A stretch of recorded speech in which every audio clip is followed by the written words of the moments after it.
Good evening. Welcome to High Achiever Daily Current Affairs Show. तो चलिए शुरू करते हैं.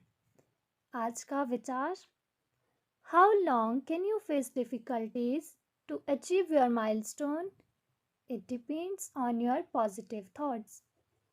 अपने मुकाम को पाने के लिए आप मुश्किलों का सामना कब तक कर सकते हो, यह आपके सकारात्मक विचारों पर निर्भर करता है. तो चलिए अब शुरू करते हैं हिंदी करंट अफेयर्स एमसीक्यूज. पहला प्रश्न: केंद्र सरकार ने ऑर्डिनेंस फैक्ट्रियों को लेकर 200 साल पुराने किस बोर्ड के पुनर्गठन से लंबित प्रस्ताव को मंजूरी प्रदान की है? ऑप्शंस: ए आयुध निर्माण बोर्ड, बी भवन कल्याण बोर्ड, सी निर्माण कामगार कल्याण बोर्ड, डी परिवार कल्याण बोर्ड. तो इसका सही उत्तर है ए आयुध निर्माण बोर्ड. आपको बता दें कि केंद्र सरकार ने नीतिगत सुधार की दिशा में बड़ा कदम उठाते हुए लगभग 200 साल पुराने आयुध निर्माण बोर्ड के पुनर्गठन के लंबित प्रस्ताव को मंजूरी दी. इसके तहत बोर्ड को 7 अलग अलग कंपनियों में बदला जाएगा ताकि काम में जवाबदेही बढ़ सके. रक्षा मंत्री राजनाथ सिंह ने कहा कि यह एक बड़ा निर्णय है जो भारत की राष्ट्रीय सुरक्षा आवश्यकताओं को पूरा करेगा. यह रक्षा उत्पादन के हमारे लक्ष्य को प्राप्त करने में भी मदद करेगा. अगला प्रश्न: विश्व मरुस्थलीकरण और सूखा रोकथाम दिवस यानी world desertification and drought prevention day निम्न में से किस दिन मनाया जाता है? ऑप्शंस: ए 10 जनवरी, बी 12 मार्च, सी 18 अप्रैल, डी 17 जून. तो इसका सही उत्तर है डी 17 जून. आपको बता दें, विश्व मरुस्थलीकरण और सूखा रोकथाम दिवस हर साल 17 जून को मनाया जाता है. यह दिन मरुस्थलीकरण और सूखे की उपस्थिति के बारे में जागरूकता बढ़ाने और मरुस्थलीकरण को रोकने तथा सूखे से उभरने के तरीकों पर प्रकाश डालने के लिए मनाया जाता है. अगला प्रश्न: अमेरिका के राष्ट्रपति जो बाइडेन ने कनेक्टिकट के संघीय न्यायाधीश पद के लिए निम्न में से किस भारतीय अमेरिकी अधिवक्ता को नामित किया है? ऑप्शंस: ए विजय शंकर, बी सरला विद्या नगाला, सी राहुल सचदेवा, डी अनिल भारद्वाज. तो इसका सही उत्तर है बी सरला विद्या नगाला. आपको बता दें, अमेरिका के राष्ट्रपति जो बाइडेन ने कनेक्टिकट के संघीय न्यायाधीश पद के लिए भारतीय अमेरिकी अधिवक्ता सरला विद्या नगाला को नामित किया है. नगाला ने वर्ष 2005 में स्टैनफोर्ड यूनिवर्सिटी से स्नातक की डिग्री हासिल की थी. इसके बाद उन्होंने 2008 में कैलिफोर्निया विश्वविद्यालय के बर्कले स्कूल ऑफ लॉ से स्नातक की उपाधि और ज्यूरिस डॉक्टर की डिग्री प्राप्त की थी. इसके बाद उन्होंने अपना career US court of appeals में जज सुसान ग्रैबर के तहत एक लॉ क्लर्क के रूप में शुरू किया. उन्होंने सैन फ्रांसिस्को कैलिफोर्निया में भी अपनी सेवाएं दी है. अगला प्रश्न: केंद्र सरकार ने हाल ही में उर्वरक सब्सिडी के लिए कितने करोड़ रुपए की मंजूरी दे दी है? ऑप्शंस: ए 12,775 करोड़ रुपए, बी 14,775 करोड़ रुपए, सी 10,775 करोड़ रुपए, डी 21,775 करोड़ रुपए. तो इसका सही उत्तर है बी 14,775 करोड़ रुपए. आपको बता दें कि केंद्रीय मंत्रिमंडल ने डीएपी और कुछ अन्य गैर यूरिया उर्वरकों की सब्सिडी में कुल 14,775 करोड़ रुपए की बढ़ोतरी की, ताकि आयात की बढ़ती लागतों के बावजूद किसानों को खाद सस्ते में उपलब्ध होती रहे। मंत्रिमंडल ने डीएपी उर्वरक पर सब्सिडी दरें 700 रुपये प्रति बैग बढ़ा दी हैं। डीएपी के हर बैग की कीमत अभी 2400 रुपये है। अगला प्रश्न, हाल ही में खबरों में देखा गया हुबेई किस देश में स्थित है? ऑप्शंस, ए मंगोलिया, बी जापान, सी चीन, डी लाओस।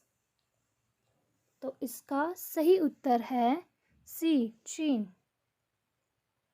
हुबेई मध्य चीन में स्थित है। हाल ही में हुबेई प्रांत के एक बाजार में गैस लाइन में विस्फोट हो गया, जिसमें 25 लोगों की मौत हो गई। अगला प्रश्न, उस महासागर का नाम क्या है जिसे राष्ट्रीय भौगोलिक पत्रिका द्वारा विश्व के 5वें महासागर के रूप में मान्यता दी गई है? ऑप्शंस, ए दक्षिणी महासागर, बी पश्चिमी महासागर, सी उत्तरी महासागर, डी नन ऑफ दीज। तो इसका सही उत्तर है ए दक्षिणी महासागर। हाल ही में राष्ट्रीय भौगोलिक पत्रिका ने दक्षिणी महासागर को दुनिया के 5वें महासागर से रूप में मान्यता दी है, जिसकी उत्तरी सीमा 60 डिग्री दक्षिणी अक्षांश है। दक्षिणी महासागर एकमात्र ऐसा महासागर है जो 3 अन्य महासागरों से स्पर्श करता है और एक महाद्वीप को पूरी तरह से घेरता है। अगला प्रश्न, हाल ही में जारी वैश्विक शांति सूचकांक 2021 में प्रथम स्थान पर रहा। ऑप्शंस, ए आइसलैंड, बी भारत, सी अफगानिस्तान, डी सीरिया। तो इसका सही उत्तर है ए आइसलैंड। आपको बता दें, आइसलैंड दुनिया का सबसे शांतिपूर्ण देश है, जो 2008 से प्रथम बना हुआ है। भारत को इस रैंकिंग में 163 देशों में से 135वां स्थान मिला।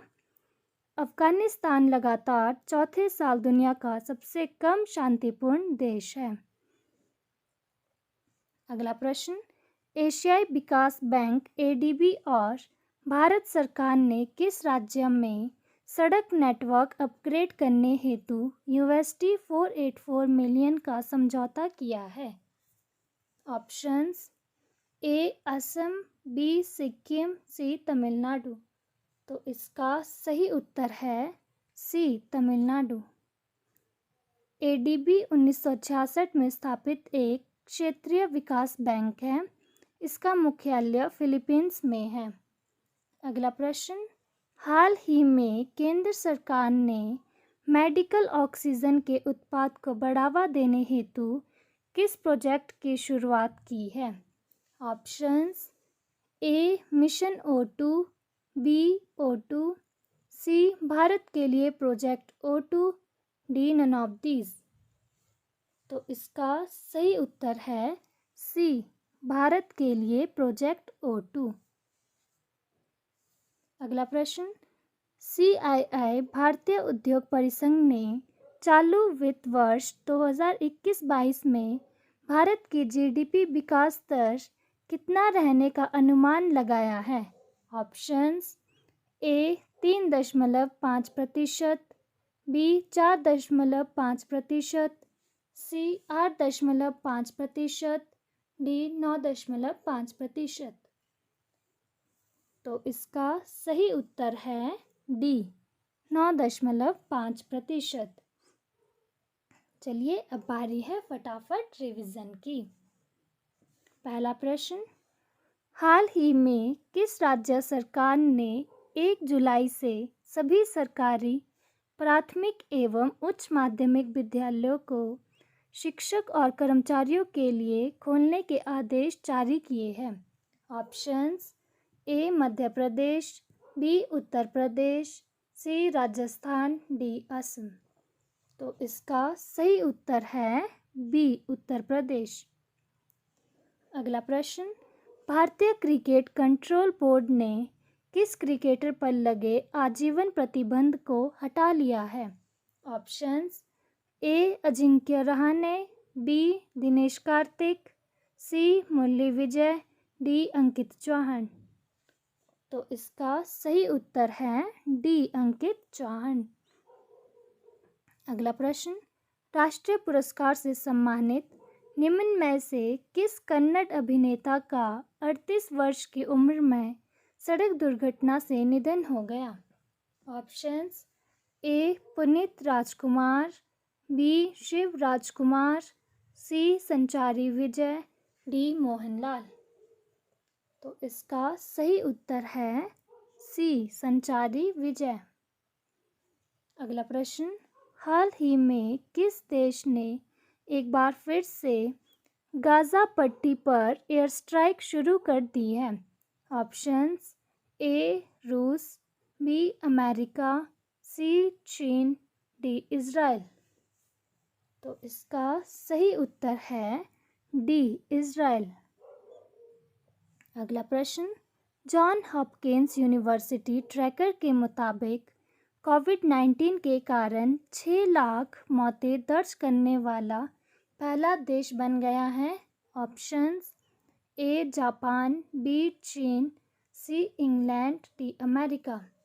तो इसका सही उत्तर है डी अमेरिका। अगला प्रश्न, किस देश ने दुनिया का पहला लकड़ी उपग्रह वीसा वुडसेट लॉन्च किया है? Options, A America, B Japan, C Israel, D New Zealand. तो इसका सही उत्तर है डी न्यूजीलैंड।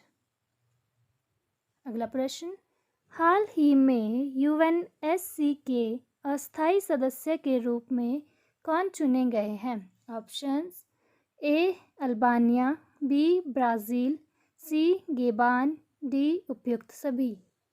तो इसका सही उत्तर है डी उपयुक्त सभी। अगला प्रश्न, हाल ही में किस भारतीय को WHO के तकनीकी सलाहकार के समूह के मानद सदस्य के रूप में चुना गया है? ऑप्शंस, ए राकेश शर्मा, बी मुकेश शर्मा, सी डॉक्टर हर्षवर्धन, डी के नागराज। तो इसका सही उत्तर है बी मुकेश शर्मा। अगला प्रश्न, हाल ही में किस सोशल मीडिया कंपनी ने report it don't share it नामक पहल शुरू की है? ऑप्शंस, ए इंस्टाग्राम, बी फेसबुक, सी व्हाट्सएप। तो इसका सही उत्तर है बी फेसबुक। अगला प्रश्न, हाल ही में माइक्रोसॉफ्ट का नया CEO किसे नियुक्त किया गया है?